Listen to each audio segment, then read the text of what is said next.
Olá! Hoje o nosso papo é sobre um tema que, olha, dá aquele frio na barriga em muita gente. A redação do Enem, certo? Com certeza. Um desafio e tanto. Pois é.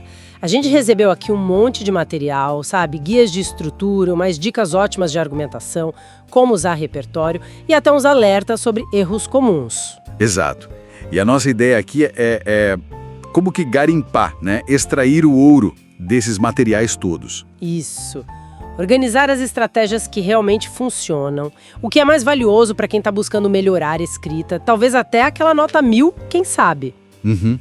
O foco é destilar o essencial para montar um texto dissertativo argumentativo que seja forte, que convença, da introdução até a proposta de intervenção. E claro, fugindo das armadilhas, né? Que não são poucas. Nem me fale. Bom, então vamos começar pelo começo, como dizem. A estrutura. Todo o guia fala: introdução, desenvolvimento, conclusão. Parece simples, mas como fazer isso funcionar de verdade? Olha, um ponto que bate bastante em várias fontes é a importância do tal projeto de texto.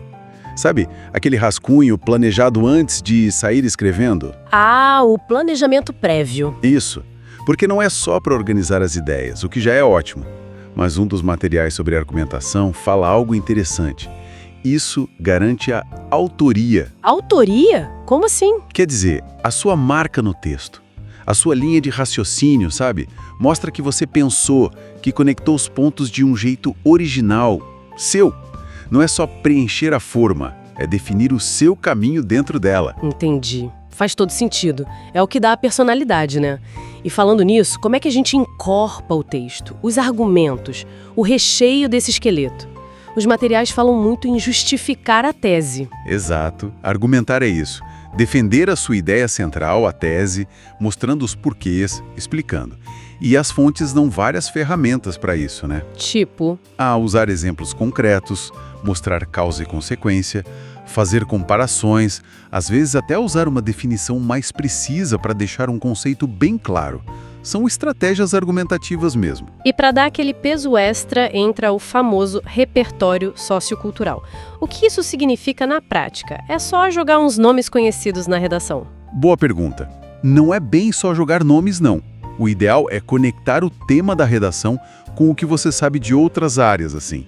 História, filosofia, sociologia, literatura, até dados estatísticos, filmes. Mostrar que você entende o problema num contexto mais amplo? Exatamente. E isso mostra profundidade. E aí entram umas citações, claro. Podem ser diretas, entre aspas, ou indiretas, com as suas palavras, né? A paráfrase. Sempre dando crédito, imagino. Fundamental, tem que dizer de onde veio a ideia. E um alerta importante, que aparece muito. Cuidado para não copiar trechos dos textos motivadores que vêm na prova. Isso aí pode zerar a redação. Nossa, sério? Bom saber. E aqueles repertórios coringas que a gente ouve falar, tipo usar a Constituição, citar Djamila Ribeiro, Hannah Arendt, funciona mesmo ou fica meio forçado? Olha, eles podem ser muito úteis sim, porque tratam de questões sociais, direitos, cidadania, coisas que aparecem em muitos temas do Enem. Mas tem um risco, né? Qual? O risco de parecer forçado, desconectado. A chave não é só conhecer esses coringas, mas entender como o pensamento deles se aplica de verdade àquele tema específico que caiu na prova. Tem que ter pertinência, senão não adianta. A conexão tem que ser bem feita, bem amarrada no seu argumento. Entendi. Tem que fazer sentido dentro da discussão. Bom, e a porta de entrada do texto, a introdução? Como começar bem, já mostrando ao que veio, sabe? A introdução é crucial, né? Tem que apresentar o tema e a tese de cara, sem enrolação. Uma das fontes que a gente viu do ProEnem deu umas ideias bacanas. Ah, é? Quais? Tipo, começar com uma alusão histórica, sabe? Ou fazer um contraste. Como as coisas deveriam ser versus como elas são na realidade. Ou até já listar de cara alguns aspectos do problema que você vai discutir. Interessante. E como fechar essa introdução? O ideal é terminar já dando uma pista do que vem pela frente. Sinalizar os argumentos que você vai desenvolver ou usar o que chamam de encaminhamento argumentativo. Tipo, indicar se vai focar nas causas, nas consequências. Deixa o leitor preparado. Legal. E para fechar o texto todo, a conclusão do Enem tem aquela particularidade, né? A proposta de intervenção, a tal da competência 5. Como acertar nisso? A proposta. Essa aí é um capítulo à parte. Várias fontes detalham bem. Não basta só dizer, tem que fazer alguma coisa. tem que detalhar mesmo. Os 5 elementos, né? Isso. Pensa que você tem que responder 5 perguntinhas. Quem vai fazer? Esse é o agente. Vai fazer o quê? A ação. Como vai fazer? O modo ou meio. Para quê? Qual o objetivo? A finalidade ou efeito. E um detalhamento extra sobre qualquer um desses pontos. Parece uma receita de bolo, mas como não cair no genérico? Tipo, o governo deve conscientizar a população. Isso funciona? Então, aí é que está o pulo do gato. Não funciona muito bem se for só isso. O segredo é ser específico. Nada de agente vago como a população ou ação genérica como conscientizar. Tem que detalhar. Quem do governo, qual ministério, conscientizar como, com campanhas, onde, para que exatamente. Os 5 elementos ajudam a forçar essa especificidade. Entendi. Quanto mais concreto, melhor. Agora, tão importante quanto saber o que fazer é saber o que não fazer.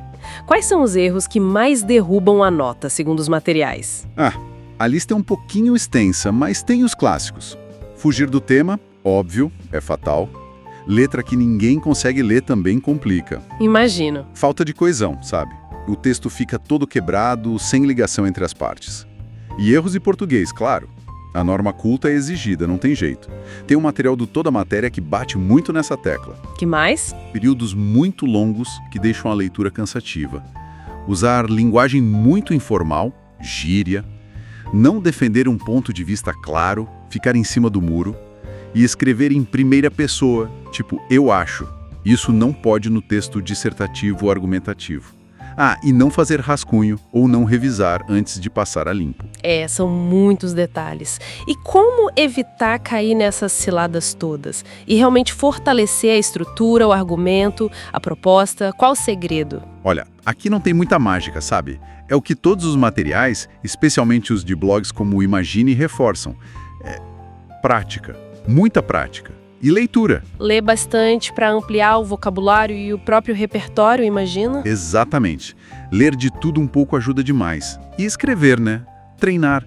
Escrever redações com frequência, sobre temas variados. Uma sugestão que aparece é fazer pelo menos umas 2 por semana. E imagino que entender como a redação é corrigida, os critérios de avaliação, também ajude nesse treino. Fundamental. Ler o manual do participante do Enem e entender o que cada competência pede. Escrever, buscar alguém para corrigir, entender os erros, reescrever. É nesse ciclo que a gente pega o jeito, consolida a estrutura, aprende a argumentar melhor, a detalhar a proposta e a evitar os errinhos de português. Então, resumindo a ópera, dominar a estrutura, saber argumentar usando boas ideias e repertório de forma pertinente, detalhar bem a proposta de intervenção, fugir dos erros mais comuns e, principalmente, ler muito e praticar sem parar. Parece um caminho, né? Sim, um caminho bem claro, na verdade. Exige organização, exige clareza no pensamento. Mas sabe, talvez fique uma reflexão final aqui. Para além de todas essas técnicas, que são super importantes, claro. O quê? Talvez o grande diferencial, aquele toque a mais, seja a capacidade de pensar criticamente sobre o tema. De ir além de só usar a informação que você tem. E conseguir transformar isso num argumento que seja realmente seu, original, potente para aquela discussão específica. Conectar os pontos de um jeito que só você faria, entende? Uma boa reflexão mesmo. Não só aplicar a fórmula, mas pensar com a própria cabeça usando as ferramentas. Interessante.